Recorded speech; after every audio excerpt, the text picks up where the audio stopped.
এটা আসলে সম্ভব বলতে আওয়ামী লীগ যদি মানে জামায়াতে ইসলামী এবং শিবির প্রশ্নে বাড়াবাড়ি না করতো, তাদেরকে যদি বিচার বহির্ভূতভাবে নির্যাতন না করতো এবং শিবির ব্লেমটা যদি ছাত্রলীগের নির্যাতনের অন্যতম হাতিয়ার না হয়ে উঠতো। আপনি বুয়েটে মানে আবরারকে শিবির ট্যাগ দিয়ে কিন্তু খুনটা করা হয়েছিল।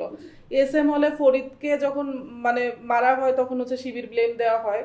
আমি সেখানে প্রতিবাদ করতে চাই, আমি নিজে হামলার শিকার হই। ব্যাপারটা যেটা ছিল, তারা হচ্ছে কোনো কাজ ছাত্রলীগের মানে হুমকি মনে করছে নিজেদের জন্য, বা তাদের পছন্দ হচ্ছে না কোনো ছাত্রের কার্যক্রম, তারা হচ্ছে মানে গণরুম বা গেস্ট রুমে ডাক দিয়ে তাদেরকে হচ্ছে মানে প্রথমে হয় চড়থাপ্পড় দিবে, তারপর যদি ছেলেটা হচ্ছে প্রতিবাদ করত তখন শুরু করতো নির্যাতন, এবং যতক্ষণ না স্বীকার করবে সে শিবির ততক্ষণ তার প্রতি নির্যাতনটি চলেছে।